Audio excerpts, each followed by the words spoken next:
पूछो। सत्य एक रसायन है। जब आपके जीवन में सत्य प्रतिष्ठित होता है तो आपके शरीर में एक विशेष प्रकार का रस बनता है। सत्य एक रस है जो आपको अनेक तरह के लौकिक रोगों से बचाता है। अब कहोगे सत्य ये रसायन कैसे है?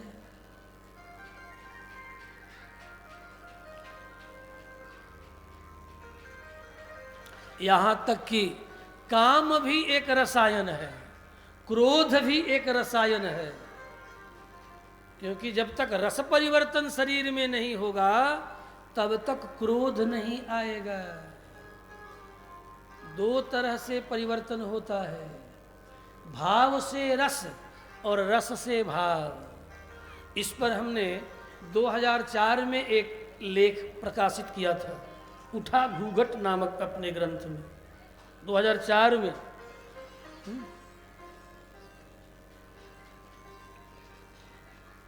इस पर मैंने एक ग्रंथ ही लिख दिया है, हाँ, एक पोथी ही लिख दिया है, लगभग 300 पृष्ठों पर।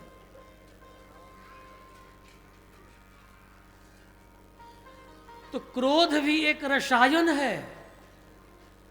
बाहर के उद्दीपन के द्वारा, बाहर के लक्षणों के द्वारा आपके शरीर में रस बदलता है। रस बदलने के बाद पुनः आपके भीतर उसकी जो प्रतिक्रिया होती है, पहले रस बदलेगा, है? जो मेडिकल साइंटिस्ट है, जो डॉक्टर होंगे, क्यों हो अखिला तिवारी, समझ रहे हैं ना? नहीं समझ रहे हैं? कनमा से सुना हो कि ना सुना हो? सुनाता अखिलानंद तिवारी। तो क्रोध भी एक रसायन है, काम भी एक रसायन है, लोभ भी एक रसायन है। और इन रसायनों को ठीक करने के लिए अन्य औषधियां, उसके विपरीत अनेक तरह की भावनाएं भी भाव रस है, भावना रसायन है। देखो, जब तुम दुख से भरते हो, जब तुम करुणा से भरते हो, तो आंखों से हर हर हर हर अश्रुबिंदु लुढ़कने लगते हैं। ये अश्रुबिंदु क्या है? रस है कि नहीं? रस है ना? आंखों का आंसू क्या है? ये कैसे निकला, कैसे बना? तुझे दुख हुआ या करुणा में आया या दया में आया? ये आंखों के अश्रु भी भिन्न भिन्न प्रकार के होते हैं। सुख के अश्रु बिंदु भिन्न होते हैं और दुख के अश्रु बिंदु भिन्न होते हैं। एक का गर्म गर्म होगा और सुख का अश्रु बिंदु होगा, उसमें शीतलता होगी। उसे छू करके देखना, उसमें ठंडापन होगा। लेकिन जो दुख और करुणा से जो अश्रु गिरते हैं, वो अश्रु गर्म गर्म होगा, उसमें गर्मी होगी। क्यों? भाव ही तो है दया, भाव ही तो है करुणा, भाव ही तो है दुख। उससे रस बना, उस रस का परिणाम पुनः बाह्य अश्रुबिंदु के रूप में भी दिखाई पड़ा। तो भाव से पुनः आंखों से दिखा दिया रस निकलते हो, तो और भी अनेक स्थानों से अब भावनाओं के आवेग में जब होते हो तो रस का प्रवाह चलता है। इसलिए सत्य एक रस है, सत्य एक रसायन है। इस रसायन को जो पिएंगे, पाएंगे, वे इस तरह के वेरिएंट से, इस तरह के रोगों से अपने आप प्रतिरोधी क्षमता विकसित कर लेंगे। इसलिए धर्म का आश्रय लो। धर्म का तात्पर्य है सत्य, धर्म का तात्पर्य है तप। तप क्या है? 4 रोटी से पेट भरता है तो तुम आधी रोटी खाओ, 2 रोटी। 2 का यदि तूने त्याग कर दिया तो ये तप है। उस तप से तुम्हारे शरीर में रोग प्रतिरोधी क्षमता विकसित होंगे। उसे और यदि कम कर दिया तो और अधिक, और यदि तूने सप्ताह में पक्ष में उपवास रख लिया तो तेरे शरीर में ही ये सारे रोग के वायरस पहले से उपस्थित है। उन्हें खुराक दोगे तो पनपेंगे और पनप करके तुझे ही खाएंगे। इसलिए व्रत और उपवास तप है। व्रत के द्वारा, तप के द्वारा, व्रत के द्वारा, उपवास के द्वारा शरीर के बाहर भीतर चौतरफा रोगाणु भी उपस्थित है तुम्हारे शरीर में पहले से ही, बुलाने की जरूरत नहीं है। और अमृताणु, एक रोगाणु है, एक अमृताणु है। अमृताणु, रोगाणु जिसे आप वायरस कहते हैं, harmful virus and useful virus in your atmosphere, in your body. आपके शरीर में हार्मफुल अर्थात दुखदाई और सुखदाई दोनों प्रकार के अमृताणु और विषाणु विद्यमान है। अमृताणु बढ़ते हैं तब जब प्राणी उपवास करता है। देखो ये गाय भैंस तनिक भी अपच हो जाए खाना छोड़ देते, पीना छोड़ देते, और हम मनुष्य हैं कि ऊपर से दवा पर दवा, दवा पर दवा। अब मुझे तो पूछो मत, हाँ उसका उदाहरण मैं स्वतः, हाँ? दवा पर दवा। यदि एसिड बढ़ गया तो अभी पत्तिकर चूर्ण 3 बार 4 बार 5 बार खाओ और पचाओ। हाँ? थोड़ा तापक्रम बढ़ गया तो सुदर्शन चूर्ण अपनी झोली में ही रखते हैं। ये थोड़ा सा भी ताप बढ़ गया तो सुदर्शन चूर्ण झोली में रखते हैं। देखो भाई, हम अपनी कमजोरी बता देते हैं, कमजोरी बता देते हैं, और इसलिए बता देते हैं कि देखो हर आदमी कमजोर होता है। ये मत सोचना कि सारा उपदेश का मैं पालन नहीं करता। हाँ ये जरूर है कि पालन करने की जिज्ञासा बहुत है कर। हाँ, और जब अपने पर आता हूं तो 1-1 महीने का उपवास करता हूं। कभी कभी अपने पर आ जाए कि बहुत खा पी लिया, हाँ? ये भिखमंगा आदमी ठहरा, किस द्वार से क्या मिल जाए कोई ठिकाना नहीं, तो खाने का लोभ सताने लगता है तो खा ही लेते हैं, पा ही लेते हैं भगवान का प्रसाद बना करके। हाँ? भगवत प्रसाद का कपट करके, हाँ? थोड़ा भावनाओं का कपट कि भगवान का प्रसाद है, प्रसाद है, मन में तो भोग की भावना है, और लेकिन ऊपर से चादर क्या उठा दिया, भगवान का प्रसाद है, चलो भाई भगवान का प्रसाद है पा लो। अपने को जो अच्छा लगे सो ठाकुर को भोग लगाया। वास्तविक तथ्य तो ये है कि अपने को अच्छा लग रहा है इसलिए वह भगवान को भोग लगाया जा रहा है, और नाम क्या रख दिया, प्रसाद। और अब उसे चाप भोजन, चार भोजन चाप निद्रा, तो परिणाम अनेक रोगाणु शरीर में पनपने लगेंगे, प्रवेश करेंगे। ये कहने से अच्छा पनपने लगेंगे, रोगाणु पनपते हैं। इसके लिए धर्म का दूसरा चरण है तप। और यदि कहीं अपने पर आ गए तो 1-1 महीने का उपवास। सोच करके भी आश्चर्य करोगे। हाँ? बारहस्पत्य नामक उपवास, ऐन्द्र नामक उपवास, बारहस्पत्य 12 दिनों का, लगातार 12 दिन, चंद्रायण पूरे 30 दिनों का, अमावस्या से अमावस्या पर्यंत का। केवल गाय का पंचगव्य, एक तीज प्रस्थ लेकर, पंचगव्य लेकर 8 घुट, 8 घुट, 8 आंवले के बराबर 8 घुट लेकर के 30 दिन अपने पर आ गए तो फिर वो भी किया। फिर भी देखा कि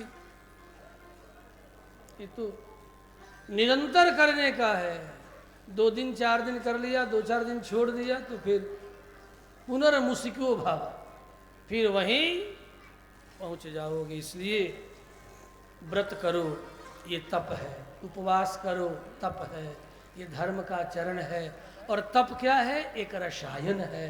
वो रसायन क्या है? अमृताणु है। अमृत अणुओं का समूह है, उससे अमृताणु प्रकट होगा। जो अमृत अणु आपके शरीर को भगवत भागवत आत्मानुभव की ओर ले जाएगा, और जो विषाणु होगा वह भगवत भागवत अनुभव से विमुख करके आपको मृत्यु की ओर कमजोर करते हुए मार डालेगा। श्री कृष्णचंद्र भगवान की पुनः विषयांतर हो गए। श्री कृष्णचंद्र भगवान की समझे हो? अरुण मिश्र फिर विषयांतर हो गए।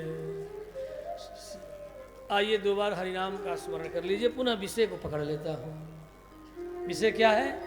जब जब हो ही धर्म की हानि, बाढ़ी असुर अधम अभिमानी। जब जब हो ही धर्म की हानि, बाढ़ी असुर अधम अभिमानी। तब तब प्रभ धरि विविध शरीरा, तब तब प्रभ धरि विविध शरीरा। हरहि कृपा निधि सज्जन पीरा, हरहि कृपा निधि सज्जन पीरा, हरहि कृपा निधि सज्जन पीरा। देवता गए ब्रह्मा की शरण में।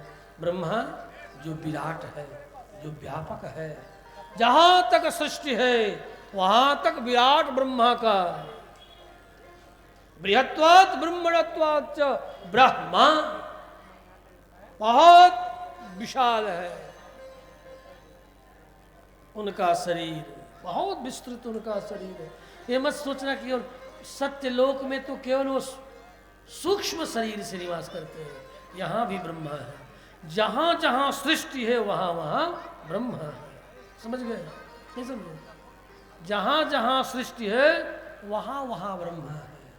आपके शरीर में भी ब्रह्मा निवास कर रहे हैं। तो ये देवता, हवा, मिट्टी, पानी इत्यादि ये जो सूक्ष्म अधिदेवता है, ये अधिदेवता ब्रह्मा के पास पहुंच गए। तब जब पृथ्वी ने कहा कि अब मुझसे रहा नहीं जाता, अत्याचार, अनाचार, पापाचार इतना बढ़ गया है कि लोग न दिन देखते हैं न रात देखते हैं।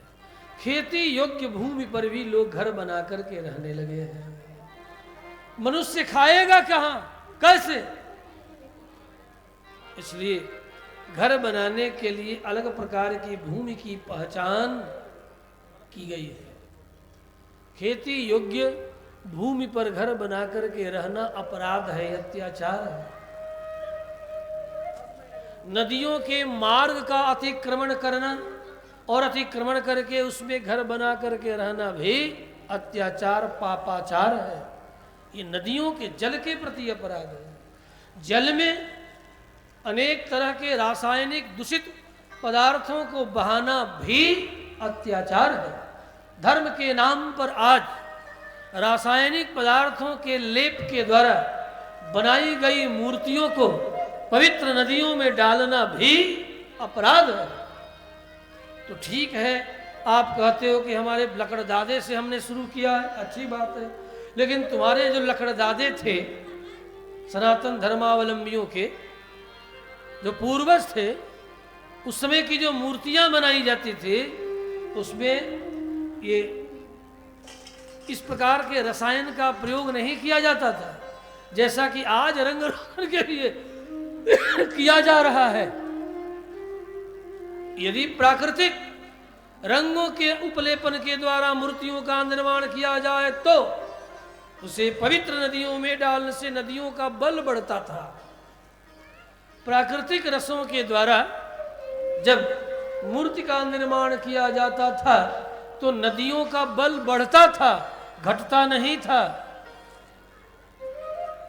जब वृक्षों के रस के द्वारा रंग का निर्माण होता, वृक्षों की पत्तियों के द्वारा, वृक्षों के छिलकों के द्वारा, वृक्षों के फलों के द्वारा, वृक्षों के गोंद के द्वारा जब रंग का निर्माण करते थे, जब रासायनिक नहीं थे, तो उससे उपलेपित मूर्ति जब विसर्जन के पश्चात नदियों तालाब में डाली जाती थी, उससे नदियों का बल, जल का बल बढ़ता था, औषधीय गुण से युक्त होता था जल, क्योंकि वह रंग भी रसयुक्त होता था।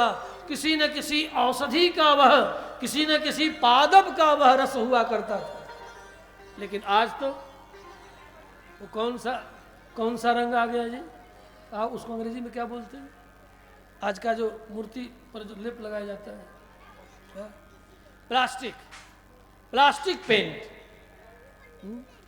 जो कि भयंकर कैंसरकारी है। प्लास्टिक पेंट, आज घरों में भी प्लास्टिक पेंट लगाया जा रहा है। उस प्लास्टिक पेंट का जो विकिरण है, जो आप बल्ब जलाते हैं, उससे प्रक्षेपित होकर के, परावर्तित होकर के जो आपके शरीर पर ये जो आ रहा है, ये स्वास्थ्य के लिए शुभकारी नहीं। ये जो बल्ब आप देख रहे हो नहीं, उजले उजले बल्ब, इससे आंखों की रोशनी जा रही है। ठीक है, प्रयोग हो रहा है, रोशनी जा रही है। इस उजले बल्ब से ऊर्जा तो जरूर कम लगता है, लेकिन इससे आंखों की शक्ति कम हो रही है। तो विज्ञान मानवता को विनाश की ओर, सुख सुविधा को देते हुए विनाश की ओर ले जा रहा है। ये सब क्या है? ये अधर्म है। इस प्रकार जब अधर्म का बल बढ़ता है, तब पृथ्वी से रहा नहीं जाता, और पृथ्वी का पर्याय है गोवंश। गाय का जो वंश है, यही पृथ्वी का पर्याय है। पृथ्वी माने गाय, गाय माने पृथ्वी। मतलब गोवंश के द्वारा पृथ्वी पुष्ट होती है, गाय के गव्य के द्वारा। वैसे पृथ्वी पशुओं के अपशिष्ट के द्वारा पुष्ट होती है, सर्वाधिक गोवंश से पुष्ट होती है। सबसे अधिक पृथ्वी को अनुकूल बनाने वाला किसी का विकार है तो वह गाय का विकार है। गाय के विकार से, अर्थात गाय के गोबर और गोमूत्र के द्वारा, पशुओं के गोबर गोमूत्र के द्वारा पृथ्वी पुष्ट होती है, पृथ्वी का बल बढ़ता है। और जब पृथ्वी का बल बढ़ेगा तो औषधियों का बल बढ़ेगा, और जब औषधियों का बल बढ़ेगा तो उन्हीं औषधियों का हम मनुष्य सेवन करेंगे तो हम मनुष्यों के शरीर का बल बढ़ेगा, और जब शरीर का बल बढ़ेगा तो मन का बल बढ़ेगा, बुद्धि का बल बढ़ेगा। मन और बुद्धि का बल बढ़ेगा, तभी स्वस्थ चित्त और मन में आत्म तत्व बोध की जिज्ञासा जगेगी।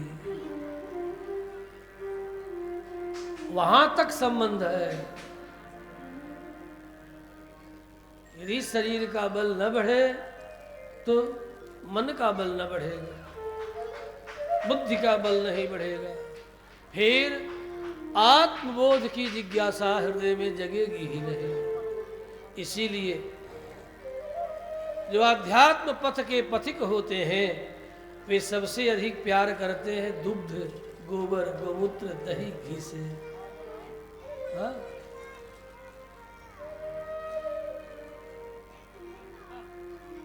और पूरी भारतीय सनातनी प्रजा, जहां का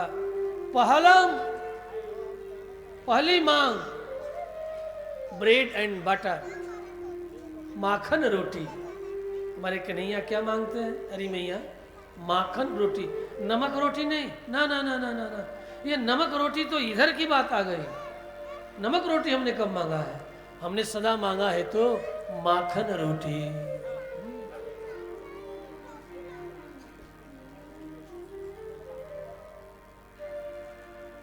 दधि माखन लपटाय भाज चले प्रभु। दही और माखन, दही और दूध, यही सनातनी की मांग रही है। ये रोटी के साथ मक्खन मिले, रोटी के साथ दूध मिले, रोटी के साथ दही मिले। दिन है तो दही, रात है तो दूध। और दूध दही का सार सार, दिन हो चाहे रात हो, रोटी के साथ घी मिल जाए तो फिर कहना ही क्या। और उसके ऊपर पुनः इक्षुदंड से बना हुआ गुड़ मिल जाए। रोटी के ऊपर घी और गुड़, नमक नहीं हो, रोटी के ऊपर मक्खन नहीं है तो घी गुड़, रोटी के साथ घी गुड़ खाओ, फिर देखो श्री कृष्णचंद्र भगवान की धर्म का बल बढ़ेगा। रोटी के साथ घी गुड़ खाओ, मक्खन खाओ तो धर्म का बल बढ़ेगा, शरीर का बल बढ़ेगा, मन का बल बढ़ेगा, आत्म बल बढ़ेगा, आत्मोद्रेक होगा, आत्मबोध की ओर ये जीवात्मा अग्रसर होगा। इसलिए माखन रोटी खाओ। और माखन रोटी खाने के लिए बाजार में मत जाओ, बाजार का ब्रेड नहीं, घर के माँ के हाथ का ब्रेड खाओ। वो सड़ा हुआ नहीं, पाव रोटी नहीं। श्री कृष्णचंद्र भगवान की। आओ पुनः प्रसंग पर आता हूं। तो पृथ्वी गोरूप धारण करके देवताओं के पास, पृथ्वी जल तेज वायु आकाश के पास पहुंच गई। देवताओं ने भी कहा कि मेरी भी दुर्दशा हो गई है, मैं क्या कर सकता हूं। पृथ्वी देवी रो रही है, गौर भूत्वा श्रुमुखी दीना,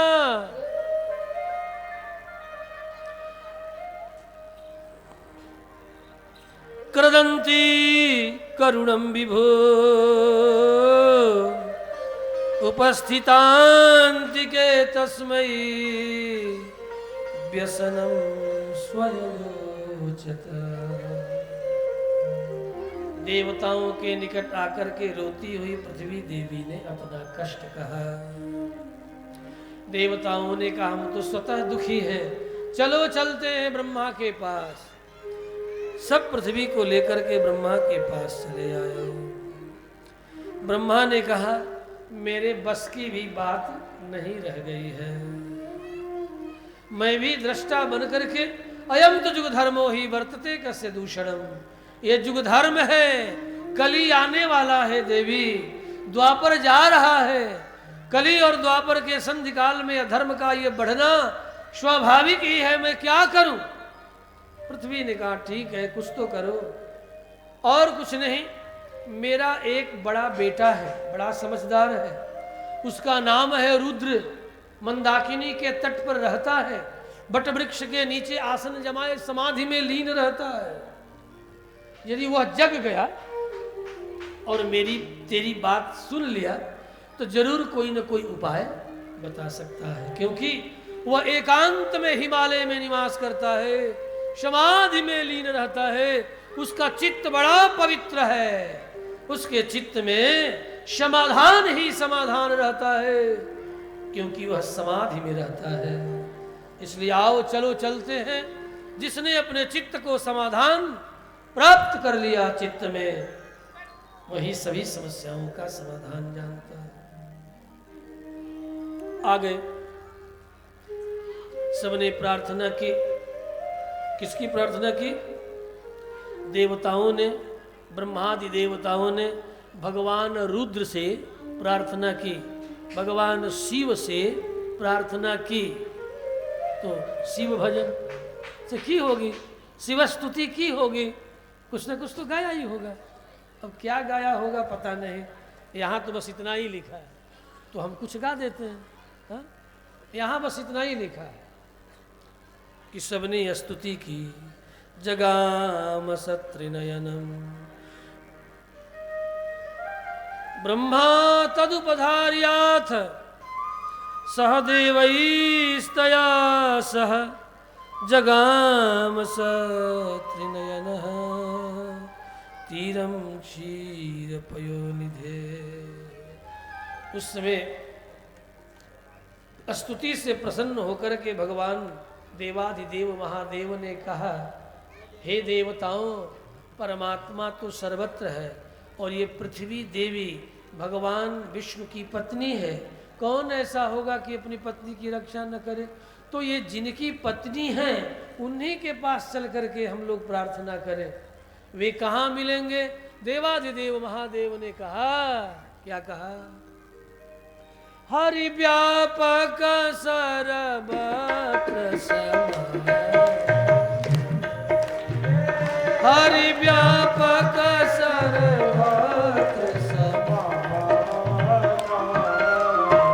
प्रेमति प्रगट होई मैं जाना।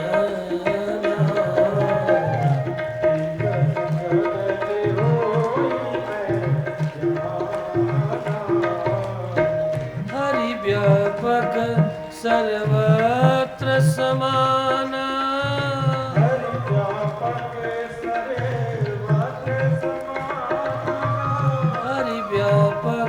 सर्वत्र समान,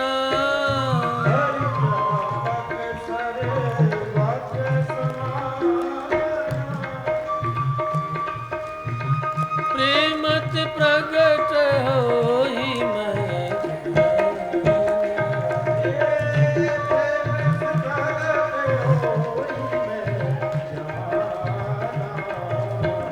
हरि व्यापक सर्वत्र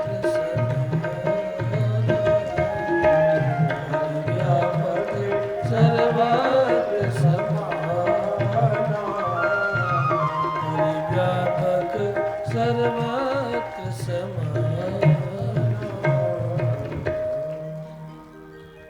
हरि व्यापक सर्वत्र समान, समान रूप से वे हरि विष्णु व्यापक हैं। उनकी प्रार्थना की जाए। देवताओं ने कहा, आपके चित्त ने समाधान प्राप्त कर लिया, इसलिए आपकी दृष्टि में वह हरि सर्वत्र व्यापक दिखाई पड़ता है। हम देवता ठहरे भोगी, जोगी तो है नहीं आप जैसे, इसलिए जहाँ वो नंगी आंखों से दिखाई पड़ सके, आप वह जगह बताइए, वह स्थान बताइए। तब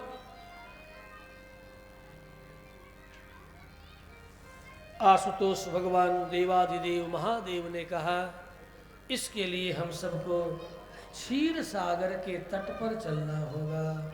जगाम सत्रिनयन तीरम क्षीर पयोनिधे। सब चले आए भूदेवी को लेकर और यहाँ आकर भगवान जगन्नाथ श्री विष्णु की प्रार्थना की। पुरुषम पुरुष सुक्तेन उपतस्थे जना।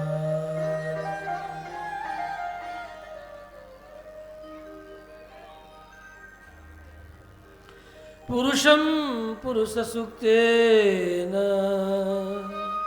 उपतस्थे समाहितः। मन से जब हम उस परमात्मा को पुकारते हैं तो मन रूपी दर्पण पर वह स्वतः अपना प्रकाश व्यक्त करता है। इसलिए कहीं कहीं मन को ही ईश्वर तक कह दिया गया है। मन ही ईश्वर मन ही देवता, मन से बड़ा न कोई। तेरा मन दर्पण तेरा, तेरा मन दर्पण कहना।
आकाशवाणी हो गई, अय देवताओं, मैं शीघ्र ही धर्म की रक्षा करने के लिए भूलोक में अवतार धारण करूंगा। आप सब देवता भी मेरी सेवा सहकार्य के लिए यत्र तत्र जदुवंश के अवान्तर वंश वृक्ष में उत्पन्न हो जाएं, जन्म धारण कर ले। समाधि में ब्रह्मा ने भगवान श्री कृष्ण के द्वारा की गई भविष्य आकाशवाणी को श्रवण करते हैं और देवताओं को बताते हैं कि शीघ्र ही भगवान जगन्नाथ श्री कृष्ण अवतार धारण करेंगे। हे देवताओं, आप सब उनकी सेवा हेतु जदुवंश के वंश वृक्ष में जहां तहां अवतार धारण कर ले, जन्म धारण कर ले। वसुदेव गृहे साक्षात ब्रह्मा ने बताया भी कि वे वसुदेव के घर में जन्म लेंगे। भगवान पुरुषः परः जनिष्यते तत्प्रियार्थं संभवन्तु सुरस्त्रियः। पुनः देवताओं की स्त्रियों ने भी ब्रह्मा से पूछा कि हमें क्या करना चाहिए, क्या हम सब भी अपने अपने पतियों के साथ अवतार ले लें? तो ब्रह्मा ने कहा आप लोगों के लिए अलग कहना पड़ेगा क्या, अर्धांगिनी कहलाती हो ना। तो देवता जब जाएंगे तो आधा अंग छोड़ के जाएंगे। देवता जब अवतार लेंगे तो क्या आधा अंग छोड़ देंगे कि पूरा अवतार लेंगे? अब देवताओं की पत्नियों को भी पता चल गया कि हम लोगों को भी चलना है, इसलिए पहले से ही सज धज करके तैयार है। इन देवताओं से कई तो अपने पतियों के पहले ही जाकर के अवतार ले लिया कि चलो पहले ही चलते हैं। हाँ, कई देवताओं की पत्नियां तो अपने पति से बड़ी हैं, उम्र में बड़ी हैं। ये आज ये प्रथा पता नहीं कहाँ से ऐसी रूढ़ हो गई कि लड़की यदि 2-4-6 महीना बड़ी हो गई तो लड़का वाला कहता ना ना ना ना ये लड़की बड़ी है, ले जाओ ले जाओ ले जाओ, ये शादी नहीं होगी। ऐसी प्रथा कभी नहीं रही है। हाँ, जहां का संयोग हो।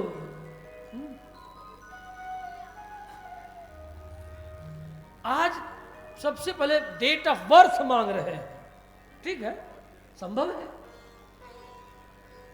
लड़का बड़ा हो सकता, लड़की नहीं बड़ी हो सकती, क्या इसमें होने में क्या दिक्कत है, हो जाए। लेकिन इतनी कुप्रथा आ गई है, कुप्रथा। अरे लगभग संबल हो, ठीक है, बराबर उम्र की हो, थोड़ा सा छोटा बड़ा चलेगा, लड़की थोड़ी छोटी हो चाहे लड़का ही थोड़ा सा चलेगा।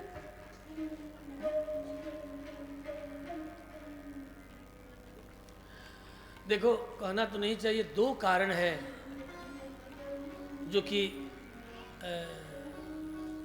हमारे पुरुष लोग नाराज हो जाएंगे, इसलिए नहीं कहूं कि कह दूं ना।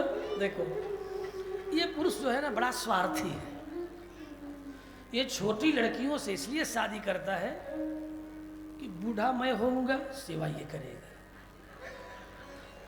इतना बड़ा, इससे ज्यादा मैं क्या कहूं, इतना बड़ा स्वार्थी है। छोटी लड़कियों से शादी करता है पुरुष, 5 बरस 2 बरस 3 बरस, हाँ, कि पहले मैं बूढ़ा बनूंगा तो सेवा ये करेगी, यही कहीं पहले बूढ़ी हो गई तो अभी वो करना पड़ेगा। इतना बड़ा भारी स्वार्थी है ये पुरुष वर्ग। इसीलिए अपने से छोटी सोचता है कि 3 ही बरस की हो, 5-7 बरस हो तो और अच्छा रहे, 10-12 बरस की छोटाई हो तो और अच्छा। ऐसा ये पुरुष जो है केवल अपने हित के लिए कि बुढ़ापा में हमें कुछ ना करना पड़े। हाँ? एक सच्ची घटना आपको सुनाऊं, भागलपुर जिला, ये चूंकि रिकॉर्डिंग हो रहा है, उनका नाम था बालकृष्ण दीक्षित, गोल्ड मेडलिस्ट, जिनको मैं सन 2000 में श्रीमद् भागवत की कथा विधिवत सुनाया हूं। और हमारे अरुण मिश्र जी वहां गए भी थे, बघुआ टोला ओलापुर, जानते हैं ना आप, चातुर्मास में गए भी थे वहां। बघुआ टोला के रहने वाले, गोल्ड मेडलिस्ट और गाजीपुर यूनिवर्सिटी के उपकुलपति भी रह चुके थे। हाँ, और उन्हें आज से 20 वर्ष पहले, 21 वर्ष पहले श्रीमद् भागवत की कथा सुनाने के लिए मैं गया था। उनका उदाहरण इसलिए दे रहा हूं कि वे धर्मज्ञ थे, भारत के गिने चुने ज्योतिषियों में उनका स्थान था, राष्ट्रपति के द्वारा गोल्ड मेडल उन्हें प्राप्त हुआ था, विशेष आमंत्रण पर गए हुए थे। उनका उदाहरण इसलिए दे रहा हूं कि उनकी पत्नी उनसे 12 वर्ष बड़ी थी।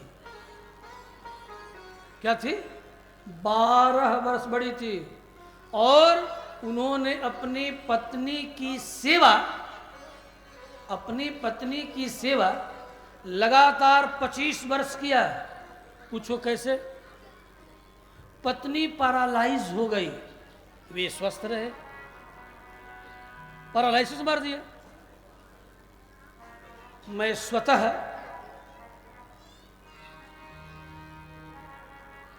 उन्हें देखा, तो अपने जीवन के 25 वर्षों तक और दुर्योग से एक पुत्र, वह भी संन्यास ले लिया। मैं नहीं हूं लेकिन मेरे जैसा है। उनका एक ही पुत्र और वह एक पुत्र भी सिद्ध संन्यास आज भी जीवित है, सिद्ध सन्यासी है, और उससे हमारी मुलाकात भी यदा कदा होती रहती है। सिद्ध सन्यासी है और नाथ पंथ में है। किस पंथ में? नाथ पंथ में है, सिद्ध योगी है उनका पुत्र। इस प्रसंग में कह रहा है 12 वर्ष उनकी पत्नी बड़ी थी। वे कौन थे? संस्कृत के विद्वान थे, धर्म को अच्छी तरह जानने वाले थे और ये भी जानते थे कि ये हमारा प्रारब्ध है। ये नहीं कह रहा हूं कि लड़कियों के विवाह में छोटी होने का सद्गुण नहीं है, ये नहीं कह रहा कि सद्गुण नहीं है, छोटी होना भी सद्गुण है, लेकिन इसमें पुरुषों का स्वार्थ भी है। यही मुझे अभी कहना है और सब बाद में कहूंगा। अब समझ गई ना इन लोगों का स्वार्थ? सावधान रहना, बड़े स्वार्थी हैं। वैसे मैं झगड़ा नहीं लगा रहा हूं, हाँ, लेकिन जो सच है वो तो कहना चाहिए ना।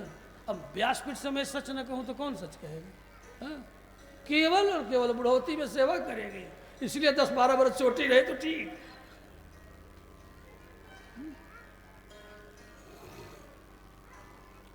अच्छा, सद्गुण क्या है? एक और आपको सकारात्मक तत्व बताऊं, वैज्ञानिक तत्व बताऊं। पुरुष में प्रजनन की क्षमता 75 वर्षों तक होती है। ध्यान से सुनना, पुरुष में प्रजनन की शक्ति 75 वर्षों तक होती है, लेकिन स्त्री में प्रजनन की क्षमता अधिकतम 52 से 54 वर्ष तक होती है। कितना का अंतर पड़ा? 25 वर्ष का अंतर पड़ा ना। इसलिए एक मुख्य कारण है जो कि प्रकृति के, क्योंकि बहुत सी विदुषी भी हमारी देवांगनाएं, ऋषि कन्याएं हुई हैं, वैदुष्य पूर्ण हुई हैं, उन लोगों ने भी इस तत्व को स्वीकार किया कि पुरुषों के प्रजनन की क्षमता 75 वर्ष और हमारी प्रजनन की क्षमता अधिकतम 52 से 54 वर्ष तक, इससे अधिक प्रजनन की क्षमता नहीं है। इसलिए यदि पुरुष हमसे 10-12 वर्ष बड़ा है तब भी हमारी संतान की परंपरा अग्रसर होगी, इसमें तनिक भी संदेह न करते हुए हमारी कन्याओं ने स्वेच्छा से भी अपने से ज्येष्ठ वर को स्वीकार किया। क्योंकि पहले वर का मतलब वर्ण करना होता है। वर माने वर्ण करना। कौन वर्ण करता है? पहले माता पिता वर्ण करते हैं कन्या के लिए, और माता पिता के केवल वर्ण करने से वो वर नहीं हो सकता जब तक कन्या वर्ण न करे।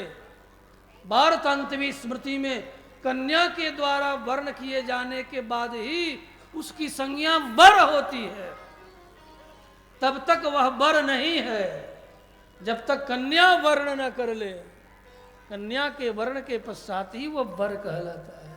इसलिए वर्णात वरम, वर्णात वरः, वृतु वर्णे धातु है।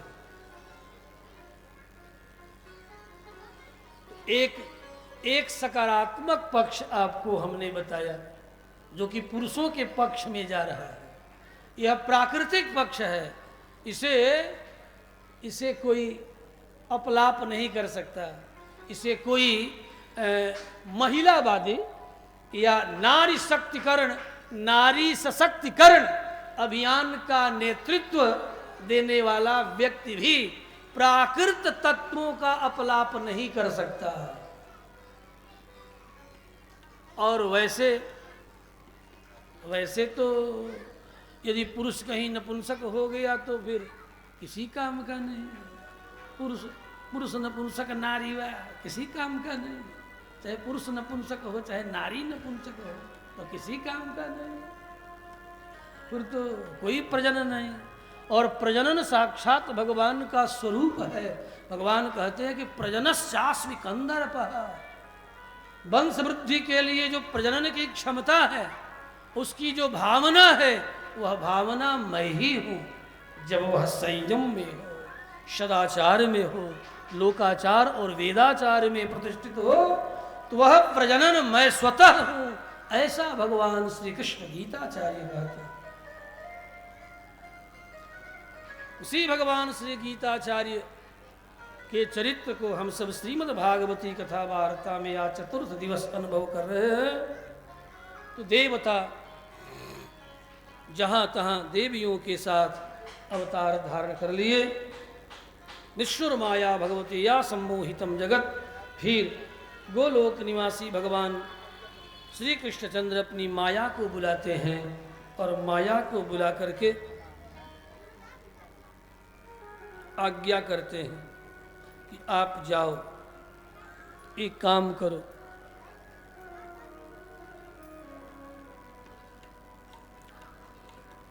आपको हमारा कार्य करना पड़ेगा। बिना किसी चीड़ फाड़ के अनंत जाएंगे देवकी के पेट में, बलराम जाएंगे देवकी के पेट में, और वहाँ से आप चिड़ना फाड़ना नहीं, इस तरह उनको निकालना और निकाल करके ले जा करके वसुदेव की ही पत्नी रोहिणी के पेट में रखाना। चीड़ फाड़ मत करना, पता न चले देवकी को भी कि कब हमारे पेट का बालक निकाल करके कौन ले गया, किधर ले गया, तनिक पता न लगे। हाँ, ऐसी माया करना, ऐसा रस रसायन उन्हें दे देना, ऐसा नस्य दे देना, ऐसा नस्य सुखा देना कि वो बेहोश हो जाए। उसके बाद उनको निकाल लेना और निकाल करके ले जाकर रोहिणी के गर्भ में स्थापित कर देना। एक काम तो ये करना। दूसरा काम आपको ये करना होगा कि उसके बाद मैं देवकी के पेट में आऊँगा, क्योंकि देवकी के पेट से जो बालक जन्म लेंगे वो मारे जाएंगे।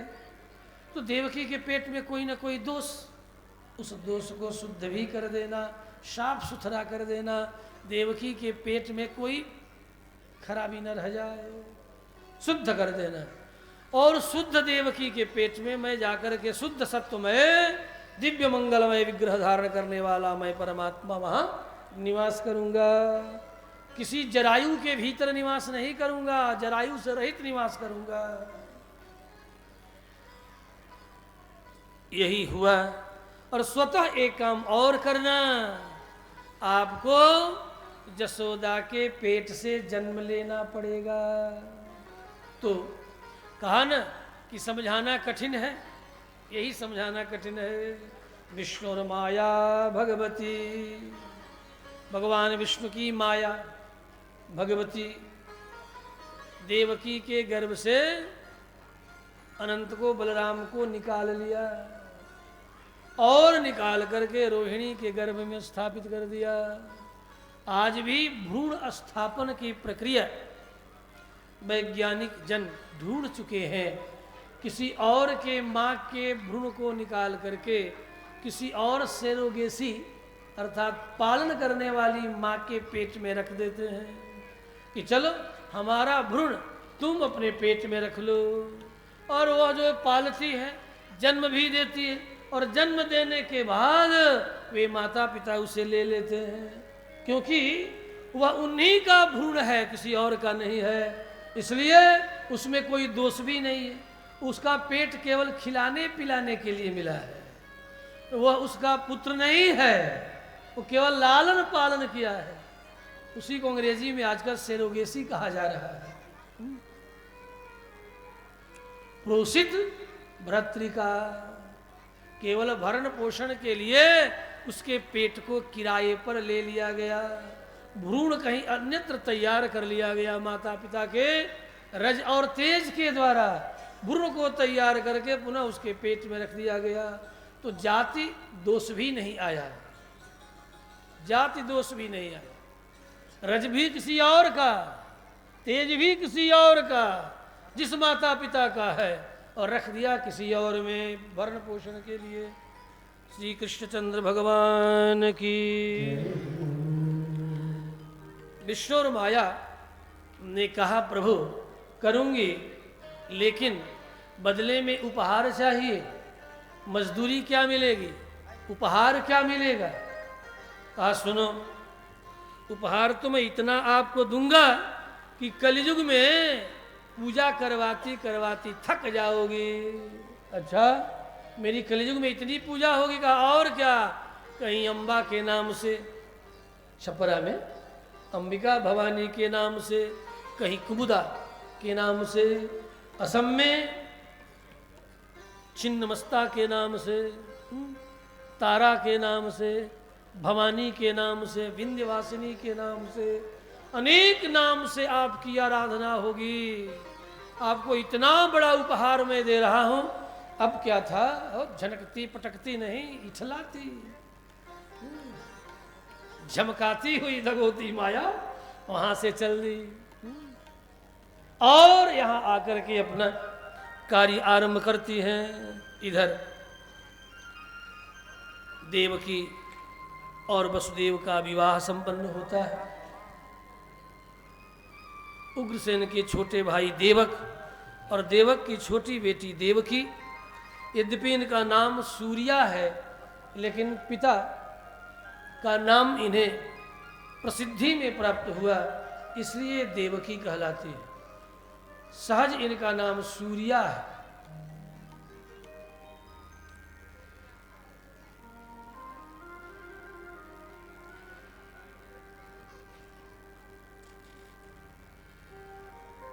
सूरसेनो जदुपतिर् मथुरा मावसनपुरी मथुरा शूरसेनस्य विषयान् बुभुजे पुरा मथुरान् शूरसेनांश्च उग्रसेन सुतः कंसः स्वसुर प्रिय चिकीर्षया। विवाह संपन्न हुआ। मैं अधिक विवाह में समय न लूं। अगले दिन विदाई का समय आया। ब्रह्म मुहूर्त में ही रथ तैयार हो गया।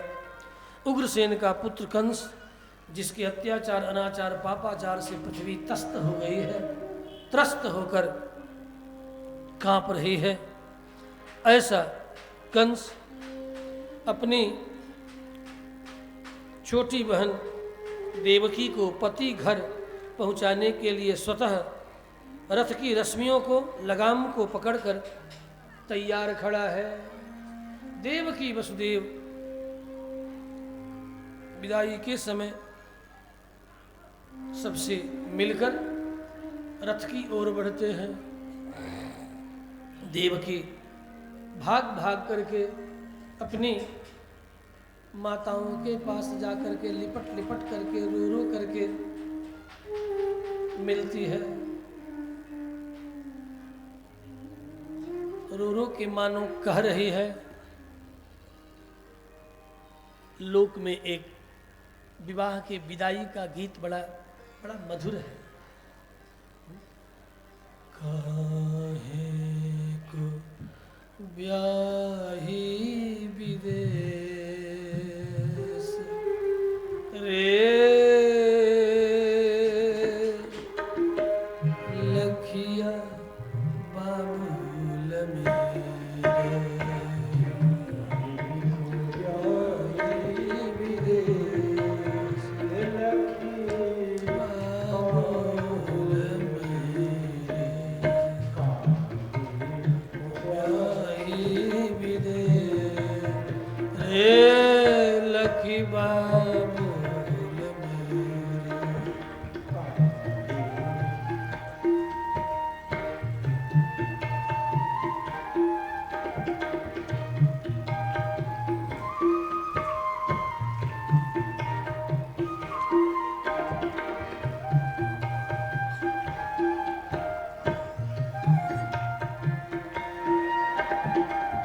रोती हुई देवकी पुकार रही है, मानो कह रही है, भैया को दीने तूने महल दुमहले, को दीने तूने महल दुमहले, हमको दिए परदेस रे,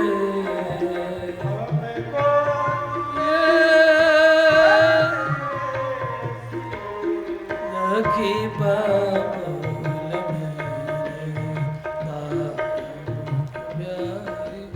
मेरे रे लखी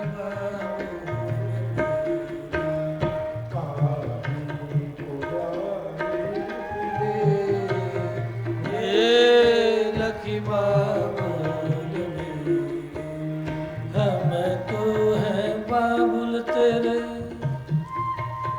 हम तो है बाबुल तेरे मिजरे की पाया, तो है बाबुल तेरे मिजरे चिड़िया, हम तो है बाबुल तेरे पिजरे की चिड़िया,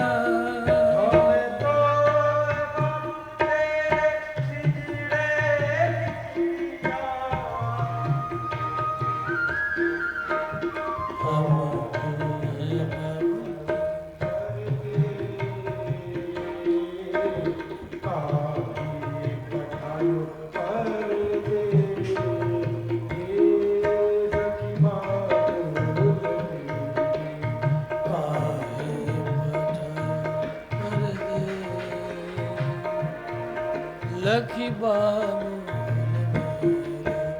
हम तो हैं बाबुल तेरे पिंजरे की चिड़िया, हम तो हैं बाबुल तेरे पिंजरे की चिड़िया, काहे पठायो परदेस, पठायो परदेस रे, लखी बाबुल मेरे को ब्याही, लखी बाबुल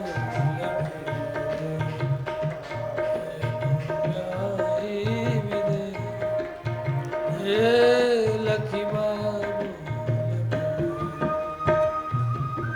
लखी बाबुल मेरे, लखी बाबुल मेरे, लखी बाबुल मेरे।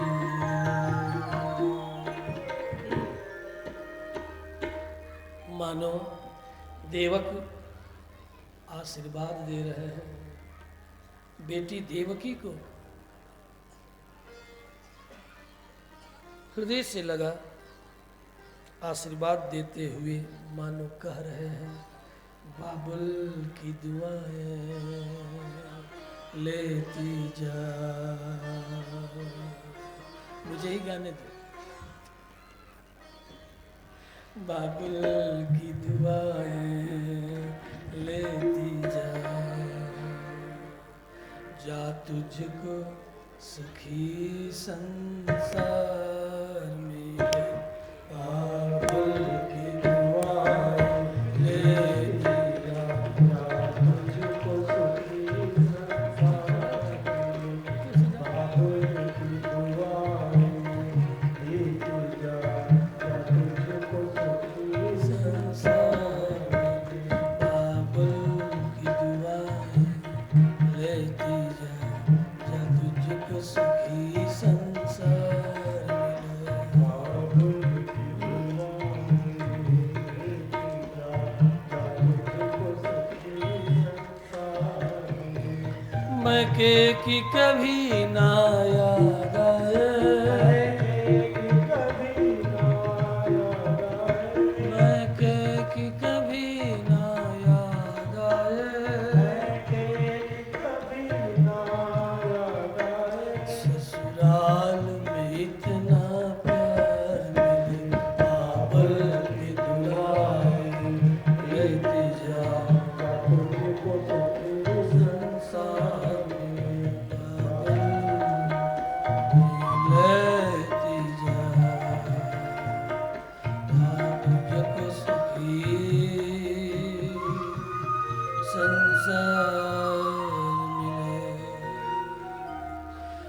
कुछ कदम आगे निकल करके गया, कंस लेकर निकलता चला जा रहा है।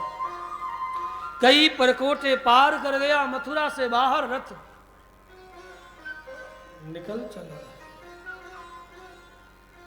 आकाशवाणी होने लगी गरज गरज करके, रे कंस, चलते चलते देवक ने अनेक तरह का उपहार प्रदान किया है। 200 तो केवल सेविकाओं को प्रदान किया है, 1800 रथ, 15,000 रथ।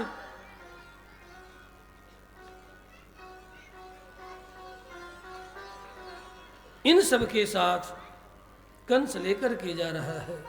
आकाशवाणी हो गई, कंस जिसे तुम पति गृह पहुंचाने के लिए लेकर जा रहा है, इसी के पेट से जन्म लेने वाला 8वां तेरा काल होगा। अस्यास्त्वामष्टमो गर्भः हंता या वह से बुध। रे अज्ञानी अबध, तू नहीं जानता, इतना सुनना था, बस निकाला म्यान से तलवार, पकड़ लिया देवकी के केस पास जूड़ा को और चलाया तलवार गले पर। बिजली के वेग से वसुदेव ने दोनों हाथों से हाथ पकड़ लिया और पकड़ करके निवेदन करते हुए कहा, कंस राजन, तू मेरा मित्र भी है, सुमंगली कन्या का इस तरह वध करना उचित नहीं। तू महावीर है, दिग्विजयी है, विश्व विजयी है तू। इस प्रकार कायरता पूर्वक अपनी ही बहन को मारते हुए लोग सुनेंगे तो तेरे नाम पर लोग थू थू करेंगे। ये कैसा वीर था कंस जो अपनी सुमंगली बहन को विवाह के दिन विदा करते समय मार डाला। तेरी बड़ी निंदा होगी। रह गई बात काल की, देख मैंने कभी असत्य भाषण नहीं किया है। आज नहीं तो 100 वर्ष बाद मरना तो निश्चित है। जो प्राणी जगत में जन्म लेता है उसकी मृत्यु सत्य है। अद्यवा सतांते वा मृत्युर्वै प्राणी नाम ध्रुव। इसलिए स कथम भगनी महन्यात श्रियम उद्वाह परमणि। विवाह के अवसर पर इस तरह कन्या का वध करना, छोटी बहन कन्या के समान होती है। ये तुम्हारी छोटी बहन है, पुत्री के समान है, इस प्रकार तुझे वध करना उचित नहीं है। भोजवंश में तेरा बड़ा जस है, तेरे जस पर कलंक लगेगा। लोग तुम्हारी निंदा करेंगे, तुझे कायर कहेंगे। देहे पंचत्वमापन्ने देहि कर्माणि। और किए गए कर्मों का फल भी अवश्य जीवों को प्राप्त होता है। इस प्रकार का गर्हित पापिष्ट कर्म का फल भी तुझे भोगना पड़ेगा। इसलिए मैं जो कहता हूं सुन राजन। तुझे भय है देवकी के 8वें गर्भ से उत्पन्न बालक से? मैं प्रतिज्ञा करता हूं दूंगा। तुझे जो इच्छा कर लेना मैं दे दूंगा। कंस म्यान में तलवार रख लिया। जानता है वसुदेव सत्य वक्ता है। वसुदेव के घर देवकी को पहुंचा दिया। 1 वर्ष होते होते प्रथम पुत्र का जन्म हुआ। जन्म होते ही नाम रख दिया 10वें दिन कीर्तिमान। कीर्तिमान को गोद में लेकर के और वसुदेव चल पड़े कंस को विश्वास दिलाने के लिए कि ये मेरा प्रथम पुत्र है। प्रथम पुत्र को दिखा दूं तो मन में विश्वास हो जाए कंस राजा को कि 8वां पुत्र भी जन्म लेगा तो अवश्य वसुदेव ला करके मुझे दिखाएंगे। इसलिए लेकर के आए हैं और आकर के छाती से चिपका करके कह रहे हैं, राजन ये मेरा प्रथम पुत्र है। यदि तुम्हें भय हो मेरे प्रथम पुत्र से तो इसे तुम ले सकते हो, जैसी तुम्हारी इच्छा। कंस ने उस प्रथम पुत्र को अपने गोद में लिया है, चूमा है, चाटा, हलराया दुलराया, जोई सोई कुछ गाया, जो मन में आया कुछ गाया है। उसके बाद पुनः गोद में दे दिया है। कहा, मित्र तुम सत्यवादी हो, मुझे विश्वास है। 8म पुत्र का जन्म होगा, मुझे अवश्य तू प्रदान करेगा। तू ले जा, इससे मुझे कोई भय नहीं है। पापियों के पाप का घड़ा न भरे तो पृथ्वी पर पाप का अंत न हो, ऐसा साक्षात भगवान नारायण का मन चाहता है। इसलिए मनावतार, मन के अवतार देवर्षि नारद कंस के पास चले आए। श्रीमन नारायण नारायण नारायण बीणा पर तान छेड़ते देवर्षि नारद का आगमन हो रहा है।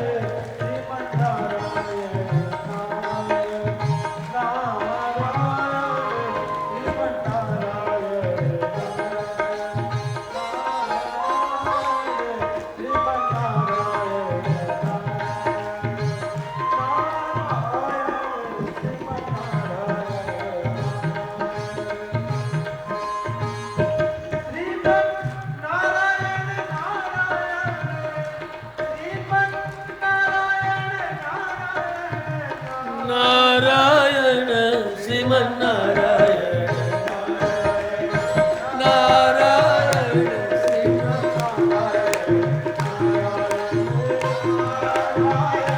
श्रीमन नारायण नारायण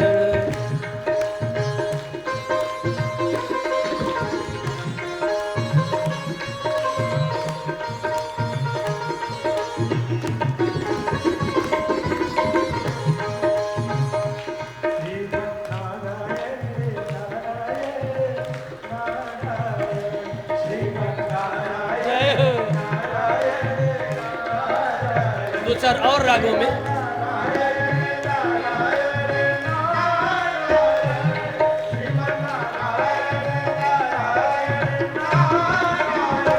श्रीमन नारायण नारायण नारायण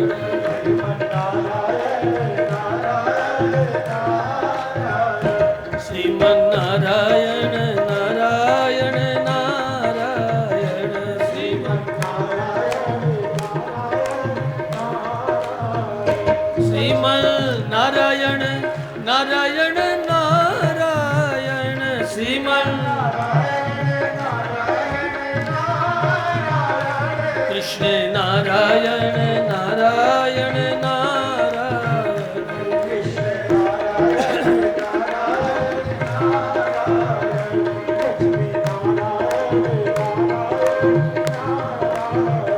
श्रीमन नारायण नारायण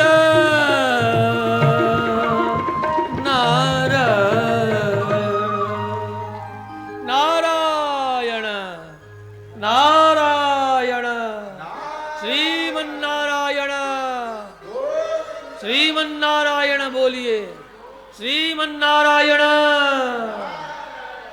श्रीमन नारायण। इधर से आवाज ही नहीं आ रही है, आप लोग चुप रहो, माइक वाले चुप, केवल मुझे ही माइक से बोलने देते आप चुप। श्रीमन नारायण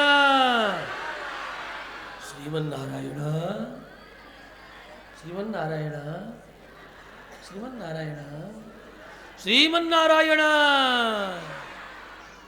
और देवर्षि नारद बीणा पर तान छेड़ते कंस के सामने प्रकट हो गए। अब बाबा देवर्षि नारद को देख करके कंस सिंहासन से उतरा और चरणों में धड़ाम धरती पर चला आया। भूतल परे नकट की नाई बाबा आप आए, बहुत बड़ी विपत्ति में उलझ गया हूं, क्या हुआ?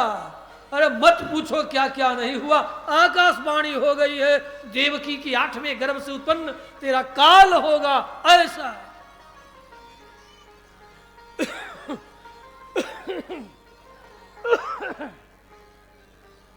कंस घबरा करके देवर्षि नारद को कहा, चिंता मत करो, बैठो शांति से बैठो, बैठो शांति से, शांति से बैठो, 2-4-10 मिनट और बैठो, बस जन्म होने ही कोई है, बैठो। कंस को कहा देवर्षि नारद शांति से बैठो, जरा श्वास का समन करो, प्राण का ऊर्ध्वगमन को रोको, घबराओ मत, मैं तुझे उपाय बताए देता हूं। कहा बाबा जल्दी बताओ, चरण पकड़ता है। मरिष्य थी लगता है कि जीऊंगा नहीं।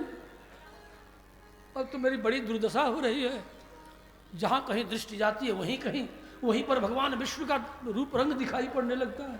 मैं तो बाबरा जैसा हो गया हूं। चिंता मत करो, क्या आकाशवाणी हुई थी? कंस ने बताया अस्यास्त्वामष्टमो गर्भ। क्या कहा था?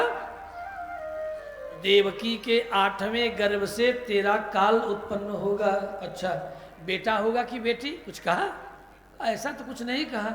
अस्यास्त्वाम अष्टमो गर्भ, इसके 8वें गर्भ से काल होगा, इतना ही कहा। बस इतने से घबरा गए हो? घबराओ मत, लेकिन एक बात तुम गांठ बांध लो। वो क्या? ये जितने जदुवंश में आजकल नए नए छोकरे दिखाई पड़ रहे हैं ना, ये सबके सब देवता हैं। देवता है, देवता है, हाँ, ये सब देवता हैं। और सुन, देख, तू पूर्व जन्मों का सत्ययुग में काल नेमी था। अच्छा, मैं कल नेमिया मैं ही था। हाँ हाँ, काल नेमी तू ही था। का कौन काल नेमी? त्रेता वाला का? नहीं, त्रेता वाला नहीं, सत्ययुग वाला काल नेमी था। तो उस समय क्या हुआ था मेरे साथ? कहा देवासुर संग्राम हुआ अमृत पान के लिए, और तुझे भगवान विष्णु ने अपने चक्र से तेरा सर धड़ से अलग कर दिया था। याद रखना, विष्णु तेरा शत्रु है। देवर्षि नारद ने साफ साफ शत्रु का नाम लेके बता दिया। विष्णु तेरा शत्रु है, शत्रु। और वही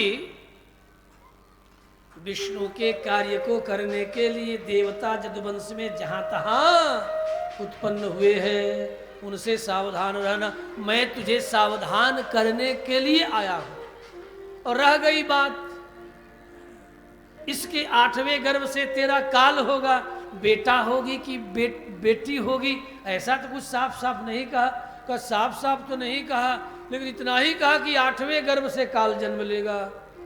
बस, तो 8वें की गणना कर लेना। कहा बाबा 8वें की गणना कैसे करूं? तो हाँ, ये बात मैं तुझे बताए देता हूं। ये बता, गर्गाचार्य के गुरुकुल में कुछ गणित पढ़ा है कि केवल राजनीति ही पढ़ा, राजा का बेटा होने के कारण? हे देवर्षि, ज़्यादा तो मैं राजनीति शास्त्र ही पढ़ा, क्योंकि गणित हमारे किसी काम का नहीं। तो सामान्य गणित पढ़ लिया। सामान्य गणित में अंक गणित आता है, 1 2 3 4, 1 + 1 = 1 आता है ना? नहीं,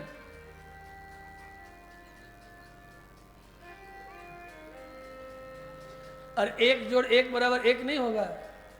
कितना? 2 होगा। यदि 1 + 1 = 1 होगा, तो स्त्री और पुरुष मिलकर के 1 कैसे हो गए? स्त्री अर्धांगिनी कहलाई और पुरुष भी अर्धांग कहलाया, और दोनों मिलकर के 1 हुए ना।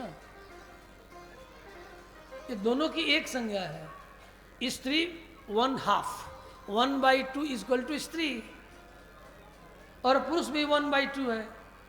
पुरुष भी आधा है और स्त्री भी आधी है। दोनों ये आधी आधी मिलकर के, दिखने से तो एक एक दिखाई पड़ता है कि स्त्री 1 और पुरुष 1 है, लेकिन वास्तव में दोनों आधे आधे हैं। नहीं तो विवाह संस्कार का एक नाम है हीनांग या अर्धांग पूर्ति संस्कार। क्या नाम है?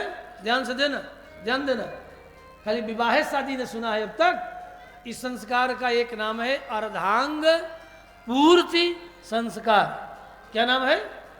अर्धांग पूर्ति संस्कार। दूसरा नाम है हीनांग पूर्ति संस्कार। स्त्री भी हीन अंग वाली है। केवल अकेली स्त्री बेटा बेटी नहीं जन्म दे सकती। केवल अकेला पुरुष बेटा बेटी को जन्म नहीं दे सकता। अकेला आधा है, स्त्री भी आधी है।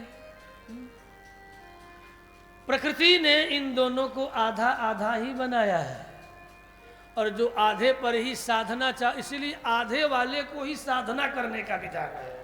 हाँ? जो आधे रह गए तो साधु, इसीलिए आधे वाले को साधु कहा जाता है, और आधी रह गई तो साध्वी, और पूरी हो गई तो गृहस्थी पूरी हो गई। हाँ? आधी हो तो साध्वी हो, और ये भी आधा है तो साधु है। हाँ? आधा है तो साधु है, और ये आधी है तो साध्वी है। और दोनों मिल गए तो पूरा हो गए। इसलिए पुरुष को पूर्ण बनना है तो, और स्त्री को भी पूर्णा बनना है तो, आधे आधे एक एक जो दिखाई पड़ रहे एक एक, लेकिन जब ये दोनों मिलेंगे एक जोड़ एक, अर्थात एक नारी प्लस एक नर बराबर एक पूर्ण, एक पूर्णांक हो गया। अब समझ में आई ना, एक जोड़ एक बराबर एक, ये किस गणित से है? यही गणित तो कोई बताता नहीं, अब ये गणित तो केवल अध्यात्म ही बताएगा।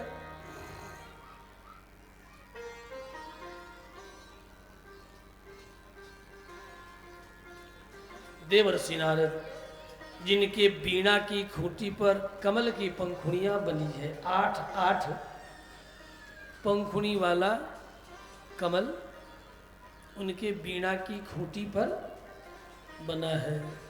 अपनी वीणा की खूंटी निकाले और निकाल करके दिखाए कंस को, देखो कंस, इस वीणा की खूंटी के ऊपर 8 पंखुड़ी वाला कमल बना हुआ है। इसमें तुम बता सकते हो कि पहली पंखुड़ी कौन है और 8वीं कौन, दूसरी कौन, तीसरी कौन, चौथी कौन, बता सकते हो? अब तो कंस की बुद्धि चक्कर खा गई, ये तो मैं नहीं बता सकता। और जरा हिलाया डुलाया नचाया, कहा यदि नचाने लगूं तो बता सकते हो कि कौन पहली कौन 8वीं का? नहीं। स्थिर कर दूं तो? कहा नहीं। तो तू कैसे निर्णय करेगा कि देवकी का 8वां बेटा कौन है? हा? जब कमल की पंखुड़ियां 8 है, इन 8 में पहली पंखुड़ी कौन है तुझे बताने की क्षमता नहीं है। इतना बड़ा तू ज्ञानी है, इतना बड़ा तू पढ़ा लिखा आदमी ठहरा, और कमल की पंखुड़ियों में 8वीं कौन और प्रथम कौन यदि नहीं बता सकता तू, तो कैसे गणना करेगा कि देवकी का 8वां बेटा कौन है? नीचे से गिनो तो ऊपर वाला 8वां, और ऊपर से गिनो तो नीचे वाला 8वां। पड़ेगा कि नहीं पड़ेगा? हाँ हाँ बाबा पड़ेगा। तो कहा तब ये जो वसुदेव लेकर के तुझे जो प्रथम प्रथम कह करके संबोधित कर रहे थे, कीर्तिमंतम प्रथमजम कंसा यानक दुंदुभे, कीर्तिमंतम प्रथमजम, हे कंस ये मेरा पहला बेटा है। बार बार पहला बेटा कह करके वसुदेव ने तुझे मन में बुद्धि में तेरे भ्रम उत्पन्न कर दिया है। गोल गणित के अनुसार, कमल गणित के अनुसार, कमल की पंखुड़ियों के गणित के अनुसार सारी पंखुड़ी प्रथम और सारी पंखुड़ियां 8वीं, एक के बगल से बगल वाले गिनो तो उसके बगल वाली 8वीं पंखुड़ी होगी। जिसे 1 बनाया छोड़ दो, जिसे प्रथम बार में 2 कहा था उसे 1 कहो, और गिनो तो पहले बार में जिसे तूने 1 कहा था वो 8वीं पड़ जाएगी। बाबा तूने तो ठीक समझाया, मैं तो धोखा में ही था। और जोर से चिल्लाया महापौर, द्वारपालो, क्या बात है राजन? कहा शीघ्र प्रस्ताव पारित, देवकी वसुदेव को 7 द्वार के भीतर कारागृह में बंद कर दिया जाए। उसी क्षण महाभट्ट सैनिक चल पड़े। वसुदेव के गुप्तचरों से वसुदेव को सूचना मिली कि कंस गिरफ्तार करने के लिए, अरेस्ट करने के लिए, बंदी बनाने के लिए हमें सैनिकों को भेजा है। रोहिणी को सूचना मिलती, रोहिणी ने कहा तो यूं ही आप कायर की तरह बंदी बन जाएंगे? द्वापर युग की सबसे वीरांगना महिला का नाम है रोहिणी। रथ चालन, घोड़ा चालन, घुड़सवारी में, हाथी की सवारी में, ऊंट की सवारी में, गधे की सवारी में, हाँ हो, अस्त्र शस्त्र चलाने में, तलवार भाजने में, भाला भाजने में, भाला चलाने में, तलवार चलाने में, गोला फेंकने में, यहाँ तक कि ऊंची कूद में, लंबी कूद में, सब में अव्वल दर्जे की है कौन? रोहिणी। उस समय की अपने राज्य की खेल मंत्री रह चुकी है, अपने राज्य की शास्त्रागार मंत्री रह चुकी है, सामान्य रोहिणी नहीं है, क्योंकि वसुदेव भी क्षत्रप है, उस समय के क्षत्रप है। रानी तो है ही, अनेक विभाग संभालती है रोहिणी, शस्त्रागार संभालती है, कोषागार संभालती है, घुड़साल संभालती है, हाथीसार संभालती, सब अकेले देख, इतनी वीरांगना है। ये केवल जो है चूल्हे पर रोटी बनाने वाली है नहीं है, हाँ? बड़ी वीरांगना है। कहा यदि आपकी आज्ञा हो तो लड़कर के बंदी बनना ठीक है। इस तरह क्षत्रियों का धर्म नहीं कि दोनों हाथ बढ़ा दो, लाओ हथकड़ी ले लो, लगा लो। ये क्षत्रिय धर्म के विरुद्ध है जो आप कायरता करने जा रहे हैं। वसुदेव ने कहा देवी आपको जो अच्छा लगे आप करो, और हमें जो अच्छा लगता है मैं करूं। मेरा अंतःकरण ही मेरा प्रमाण है। मेरा अंतःकरण कह रहा है कि मैं कंस से अभी युद्ध न करूं, समय उचित आएगा युद्ध के बिना ही कंस पराजित होगा। लेकिन पुरुषार्थवादिनी रोहिणी ने कहा ये मेरा अंतःकरण स्वीकार नहीं करता।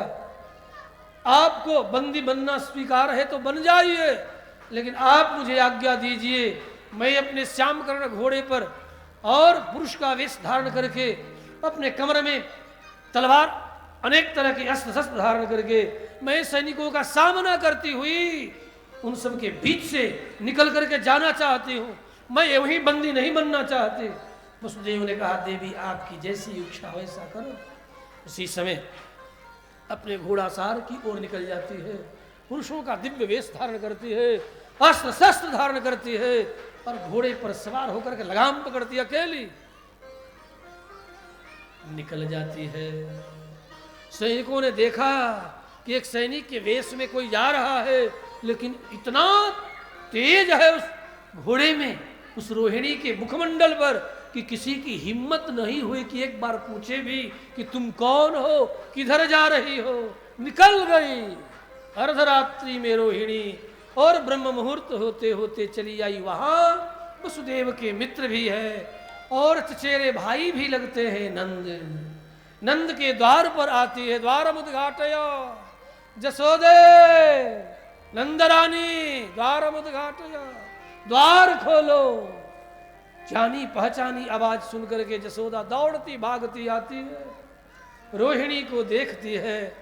जसोदा बड़ी है, रोहिणी घोड़े से नीचे उतर करके जसोदा का चरण पकड़ लेती है और कहती है बहन बड़ी विपत्ति में पड़ गई हो, तू मेरी रक्षा कर। पति और अन्य मेरी बहनें सब गिरफ्तार कर ली गई, बंदी बना ली गई। देवकी और वसुदेव को तो साथ साथ द्वार के भीतर बंदी बना दिया गया। जसोदा ने आंखों का अश्रु अपने आंचल से पूछा है, गले से लगाया है और ब्रजरानी का पद रोहिणी को प्रदान कर दिया है, अपना पर्यंक उन्हें दे दिया है। आज से ब्रजरानी मैं नहीं तुम हो, जो जो आज्ञा करोगी अंतःपुर में तेरी आज्ञा चलेगी। ये है स्वागत, ये है संबंधों का निर्वाह। रोहिणी को महसूस नहीं हुआ कि मैं एक राजरानी के सिंहासन को छोड़ करके आई हूं। तनिक भी महसूस नहीं होने दिया, अनुभव नहीं होने दिया।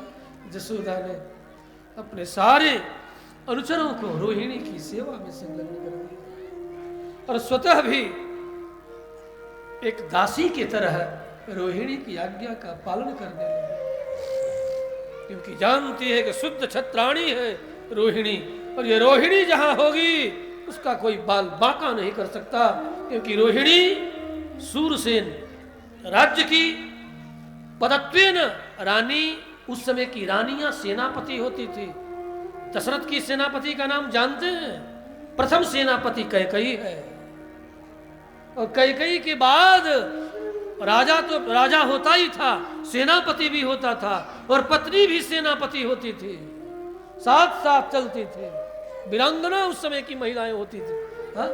ये तो मुगलों के आने के कारण हमारे देश की नारियों का जो शौर्य था वो छिप गया, तिरोहित हो गया।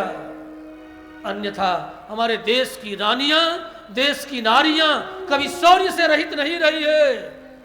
यदि चूल्हे की रोटी बनाना जानती है तो युद्ध में युद्ध करने का कौशल भी हमारी नारियों के पास सुरक्षित था। हाँ? कौन नहीं जानता? कलिंगराज की बेटी पद्मा को, जिसने अशोक सम्राट के चक्के छुड़ा दिए। प्रथम बार दुर्गा वाहिनी का निर्माण आज से 2500 वर्ष पहले कलिंग देश के राजा की बेटी पद्मा ने किया था। दुर्गा वाहिनी का निर्माण किया था। और देखते ही देखते अशोक सम्राट के सैनिकों को काट पाट करके बराबर कर दिया। ऐसी वीरांगना थी। ये कोई 5000 वर्ष पहले, 2500 वर्ष पहले की बात कर रहा है। तो इतिहास का स्मरण करो और केवल अपनी बेटियों को घूंघट का विषय मत बनाओ। हाँ?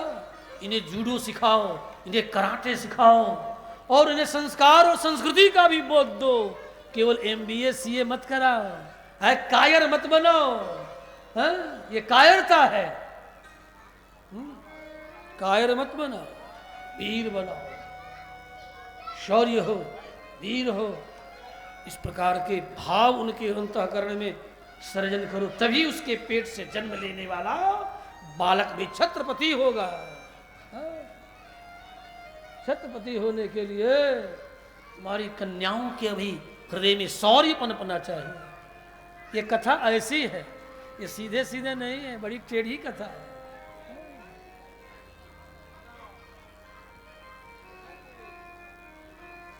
आ गई रोहिणी और निवास करने लगी कारागृह में देवकी वसुदेव। देखो आप सब ये टीवी के पर्दे पर देख ही रहे हो, कुछ ऐसी बातें मैं न सुनाऊं तो फिर ये कहने का मतलब क्या है? कुछ मतलब नहीं। इसीलिए हम जानबूझ करके जो टीवी के पर्दे पर आपको देखने को न मिले, सुनने को भी न मिले, मैं उन कथानकों को आपके बीच में लाता हूं जिससे कि सुनने में रुचि बनी रहे और कुछ नवीन ऐतिहासिक तथ्य को प्रकट किया जा सके जिससे आपको शिक्षा मिले। ये केवल मोक्ष प्रदान ही नहीं करता है, जीवन में भी शौर्य प्रदान करता है। श्रीमद् भागवत की कथा, जब तक जियो तब तक शौर्य से जियो और मरो भी तो लड़कर के अपने अधिकार और कर्तव्य के साथ। ये भी नहीं कि लो हाथों में हथकड़ी लगा लो और जीते जी मर जाओ। नहीं, मृत्यु को वर्ण करो लेकिन लड़कर के, धर्म और संस्कृति के लिए लड़कर के मृत्यु को वर्ण करो, बिना लड़े नहीं। रोहिणी आ गई। वसुदेव के हाथों में हथकड़ी, रोहिणी देवकी के भी सात द्वार के भीतर बंद। कंस आया, प्रथम पुत्र को रोहिणी के गोद से छीन करके सामने के पत्थर पर दे पटका। देवकी चिल्लाती रह गई, मेरा बेटा, हाय मेरा बेटा, बेटा। झटक्कर हुंकार भरते कंस चला गया। प्रथम पुत्र कीर्तिमान का वध कर डाला। हाहाकार मच गया। कंस की इस क्रूरता की कथा चारों तरफ होने लगी। इस तरह 6 पुत्रों को मार डाला। 7वां पुत्र अनंत आए। पहले से निश्चित भगवान की इच्छा से भगवती माया आई और आकर के अपनी माया से अर्थात अपने बाह्य भौतिक प्रभाव से पेट के गर्भ को निकाला और निकाल करके रोहिणी के गर्भ में रख दिया। स्वतः जसोदा के पेट में चली गई रहने के लिए, जन्म लेने के लिए, सूक्ष्म रूप धारण करके।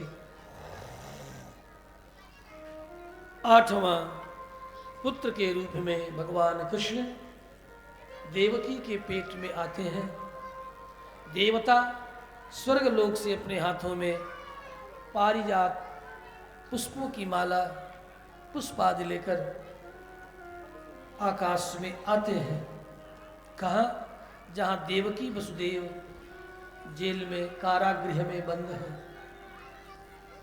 कारागृह के द्वार के सामने विशाल विस्तृत आंगन, उसी आंगन के ऊपर देवता झुंड के झुंड खड़े हैं। देवताओं ने सबसे पहले देवकी के चरण के सामने पुष्प वृष्टि करते हैं। देवकी के सिर पर देवताओं ने पुष्प वृष्टि नहीं की। क्यों? कहीं देवकी को चोट न लग जाए, इसलिए चरण के निकट, लेकिन चरण पर भी नहीं, कहीं देवकी के चरणों में चोट न लग जाए। इतने ऊंचे हैं, क्योंकि जल की बूंदें भी यदि बड़ी हो, ऊंचाई से गिर रही हो तो चोट देती है। देवताओं ने बड़े हौले से, बड़ी लघुता से पुष्प वर्षण कर रहे हैं और दिव्य मधुर स्वर में नाचते हुए गाते हुए देवांगनाएं स्तुति कर रही हैं। किसकी स्तुति? देवकी और देवकी के गर्भ की स्तुति।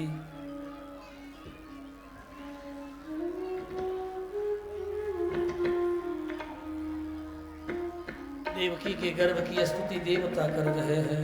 क्या कर रहे हैं? स्वागतम कृष्ण,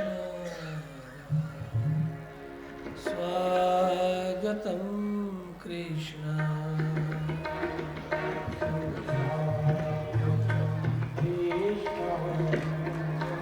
निकाल कर और सामने से घुमाइए।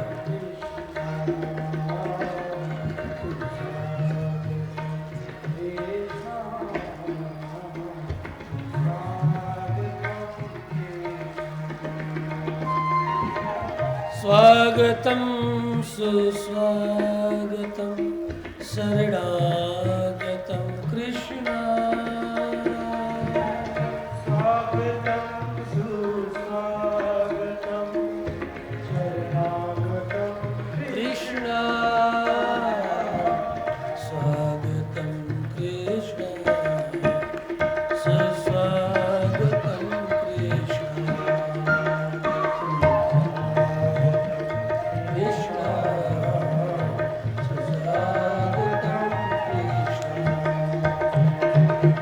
स्वागतम सुस्वागतम शरणागतम कृष्ण, स्वागतम सुस्वागतम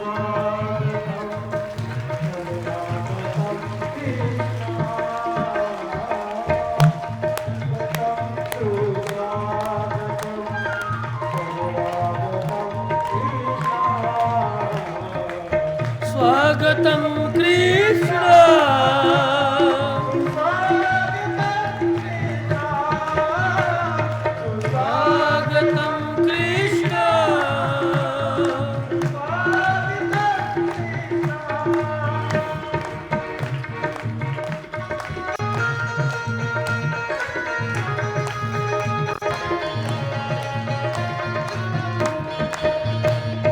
सत्यव्रतं सत्यपरं त्रिसत्यं सत्यस्य योनिं निहितं च सत्य सत्यस्य सत्यं हितसत्यनेत्रं सत्यात्मकं त्वां शरणं प्रपन्ना।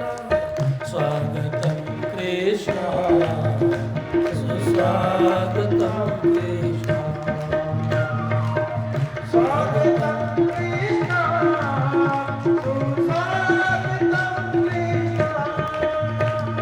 त्वत्पादपोतेन महत्कृतेन कुर्वन्ति गोवत्सपदं भवाब्धि।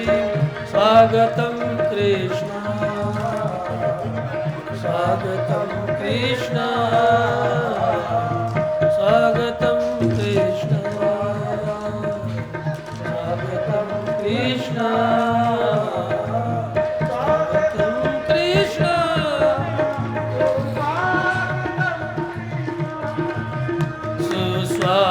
स्वागतम्